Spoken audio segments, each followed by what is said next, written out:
इमरान खान और मौलाना फजल रहमान एक पेज पर आ गए हैं। अपोजिशन अब एक तरफ हो गई है और हुकूमत के लिए मजीद मुश्किल होने जा रही है। इमरान खान ने 8 फरवरी को पूरे मुल्क में एहतजाज का ऐलान किया था। मौलाना फजल रहमान ने यौम स्याह का ऐलान कर दिया है 8 फरवरी को, और ये कहा है कि इस वक्त जो हुकूमत पाकिस्तान पर मुसल्लत है वो मुंतखब नहीं है, वो सिर्फ जाली नहीं है बल्कि जबरी हुकूमत है जिसे तस्लीम नहीं करते। ये बड़ा ऐलान मौलाना फजल रहमान ने आज कौमी असम्बली के फ्लोर पर किया है। जिस तरह से मैं आपको नाज़रीन गुज़िश्ता प्रोग्राम में ये बता चुका हूँ कि आने वाले दिन वफाकी हुकूमत के लिए बहुत टफ होने वाले हैं, बहुत मुश्किल होने वाले हैं, तो उस मुश्किल का आगाज़ कल से हो चुका है। एक तरफ तो पाकिस्तान ने बोर्ड ऑफ पीस में शमूलियत का बाज़ाब्ता तौर पर ऐलान कर दिया है और वज़ीर आज़म मियां शहबाज शरीफ डेवोस में मौजूद हैं, ट्रंप के साथ उनकी मुलाकात हुई है। इस हवाले से अब बिल्कुल वाज़ेह कर दिया गया है कि पाकिस्तान बोर्ड ऑफ पीस का हिस्सा बनेगा। इसके साथ साथ आपको मैं ये भी बताता चलूं कि इस बोर्ड ऑफ पीस के मेंबरान में अब सऊदी अरब भी शामिल है, कतर भी शामिल है और अमारात जिसने पहले ही इसमें शमूलियत का ऐलान कर दिया था वो भी इसमें शामिल है, और उसके साथ इसराइल भी इस बोर्ड ऑफ पीस का मेंबर है। अब पाकिस्तान इसमें शामिल हो चुका है, लेकिन सियासी मजहबी हलकों की तरफ से शदीद तहफ़्फ़ुज़ात का न सिर्फ इज़हार किया जा रहा है बल्कि उसे मुस्तरद किया जा रहा है, और ये कहा जा रहा है कि ये पाकिस्तान के उसूली मौक़िफ़ से इन्हिराफ है और इस तरह का इन्हिराफ हुकूमत को नहीं करने दिया जाएगा। आज ये मामला कौमी असम्बली में मौलाना फजल रहमान ने अपने तवील तरीन खिताब में उठाया है। उनसे पहले इस मामले को बैरिस्टर गौहर जो कि पाकिस्तान तहरीक इंसाफ से जिनका ताल्लुक है, उन्होंने ये मामला उठाया और कहा कि ऐवान को आगाह किया जाए कि इतने बड़े फैसले आप कर रहे हैं लेकिन इस ऐवान को इससे ला ताल्लुक रखा गया है, क्यों आगाह नहीं किया गया। हुकूमत की तरफ से तारिक फजल चौधरी जो कि वजीर पार्लिमानी उमूर हैं, उन्होंने कहा है कि पाकिस्तान हमेशा से उसका एक उसूली मौक़िफ़ रहा है, फ़लस्तीनियों की आज़ादी के हामी है, न सिर्फ हामी है बल्कि फ़लस्तीनियों की इस जदोजहद में उनके साथ शाना बशाना खड़े हैं और उनके साथ मुकम्मल इज़हार यकजहती करते हैं।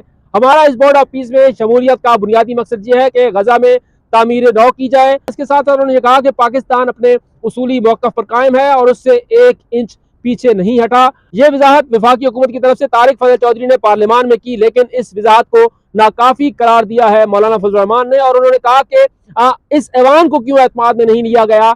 ये वो ऐवान है जिसे हम मुंतखब ऐवान नहीं मानते, लेकिन उसके बावजूद एक ऐवान मौजूद है, कम से कम इसे एतमाद में तो ले। जो फैसला आप कर रहे हैं कम से कम इस ऐवान को मालूम हो।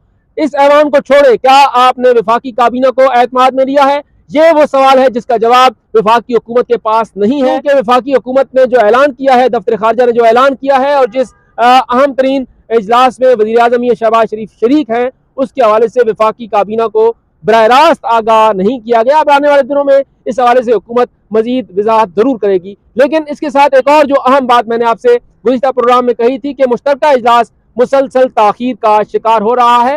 मुश्तरका इजलास तलब कर लिया गया है, मुश्तरका इजलास अब कल होने जा रहा है। इजलास इंतहाई हंगामा खेज होने वाला है, क्योंकि ये इजलास ऐसे मौके पर आ रहा है जहां पर एक तरफ तो गजा की सूरत हाल है, दूसरी तरफ बोर्ड ऑफ पीस में पाकिस्तान की शमूलियत है और तीसरी तरफ इस ऐवान को बाज़ाब्ता तौर पर एतमाद में नहीं लिया गया। तो कल यहाँ पर बड़ी तकारीर जो है वो होंगी, खुसूसन बहुत ज्यादा तनकीद का निशाना बनाया जाएगा। ये 5 महीने के बाद पहली मरतबा होगा कि बतौर अपोजिशन लीडर महमूद खान अचकजई इस इजलास में शिरकत करेंगे और बतौर अपोजिशन लीडर राजा नासिर अब्बास भी इस इजलास में बतौर अपोजिशन लीडर सेनेट शिरकत करेंगे और वो अपने ख्यालात का इजहार भी करेंगे। वज़ीर आज़म मियां शहबाज शरीफ भी इस इजलास में मौजूद होंगे और बड़ी गर्मा गर्मी होने का भी इम्कान है, जिसकी फिजा आज मौलाना फजल रहमान ने बना दी है। मौलाना फजल रहमान ने यह कहा कि हम इस तरह के किसी भी बोर्ड ऑफ पीस को तस्लीम नहीं करते जिसमें ट्रंप के साथ साथ नेतन्याहू मौजूद हो और उसी फोरम पर मियां शहबाज शरीफ भी मौजूद हो, यानी कंधे से कंधा मिलाकर ये बैठे होंगे, तो ये हमें गवारा नहीं है, इसको हम मुस्तरद करते हैं। न सिर्फ मौलाना फजल रहमान ने इसको मुस्तरद कर दिया है बल्कि इससे पहले बैरिस्टर गौहर ने भी इसके ऊपर जो है वो शदीद तनकीद की है। इसके अलावा जमात इस्लामी की तरफ से भी हुकूमत के इस इक़दाम की मजम्मत की गई है। कायदे मिल्लत जमहूरियत पाकिस्तान अल्लामा सैयद साजिद नकवी ने भी इस मामले को मजबूरी, मुआशी और सियासी मजबूरी करार देते हुए तशवीश का इजहार किया है। तो सियासी मजहबी जमातों की तरफ से इस मामले पर शदीद तशवीश का इजहार किया जा रहा है। लग रहा है कि आने वाले दिनों में इस हवाले से बड़े मुजाहरे होंगे और मुजाहरों का इनेकाद किया जाएगा और अपने जज्बात का इजहार किया जाएगा, फ़लस्तीनी मजलूमों के साथ इज़हार यकजहती किया जाएगा और वहीं पर हुकूमत से ये मुतालबा किया जाएगा कि बोर्ड ऑफ पीस का हिस्सा न बना जाए। यहाँ पर एक तरफ तो ये सियासी बातें की जा रही हैं, हुकूमत भी जवाब दे रही है, अपोजिशन भी इस पर सियासत कर रही है, इस पर मुजाहरे भी होंगे, लेकिन कुछ हकायक क्या है? हकायक ये है कि वफाकी हुकूमत को यह फैसला क्यों करना पड़ा है? इसलिए करना पड़ा कि ट्रंप साहब जो हैं वो किसी की ना तस्लीम नहीं करते, और पाकिस्तान ने इस फैसले को तस्लीम इसलिए किया है कि पाकिस्तान अगर ये तस्लीम ना करे तो शायद आने वाले दिनों में पाकिस्तान के लिए तिजारती सतह पर कुछ मुश्किलात हो सकती हैं, मुआशी मुश्किलात हो सकती हैं। उसके पेश नज़र ये फैसला हो सकता है। राय जो है वो मुख्तलिफ माहिरीन अपने अपने अंदाज में दे रहे हैं। बाज लोग ये कह रहे हैं कि इस मामले पर उजलत का मुजाहरा किया गया है, इस मामले पर मजीद मुशावरत होनी चाहिए थी और मुशावरत के बाद कोई फैसला किया जाना चाहिए था।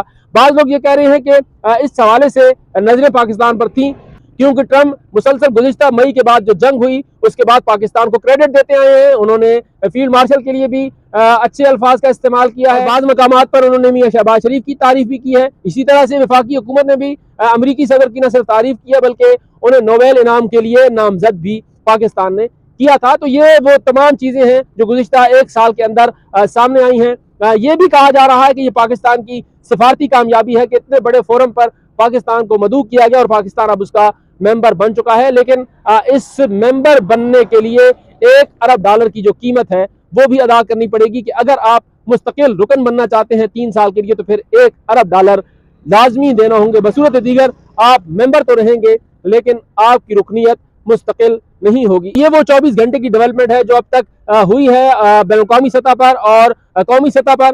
पार्लियामेंट का मुश्तरका इजलास होने जा रहा है। अब उस इजलास में देखते हैं कि अपोजिशन क्या मुतफिका लाए अमल इख्तियार करती है। इस वक्त भी अपोजिशन के जो बड़े हैं वो बैठे हुए हैं पार्लियामेंट में। इस वक्त महमूद खान अचकज़ई, मौलाना फजलुर रहमान, मजलिस मुस्लिमीन की क़यादत इस वक्त पार्लियामान के अंदर मौजूद है और वो कल के मुश्तरका इजलास की हिकमत अमली तय कर रहे हैं। दूसरी तरफ हुकूमत भी जो है वो अपनी हिकमत अमली तय कर रही है कि अपोजिशन की तरफ से जो सख्त तरीन स्टेटमेंट्स आएंगे उनके जवाब कैसे देने हैं। कुछ सवालात जो आज मौलाना फजलुर रहमान ने रखे हैं उनकी तैयारी जो है वो वफाकी हुकूमत करेगी और कल उन सवालात के जवाबात की तैयारी के साथ या वज़ीर आज़म जवाब देंगे या फिर डिप्टी वज़ीर आज़म जो कि वज़ीर खारजा हैं सेनेटर इसहाक डार वो जवाब देंगे और अपोजिशन की तरफ से भी तकारीर हो सकती हैं।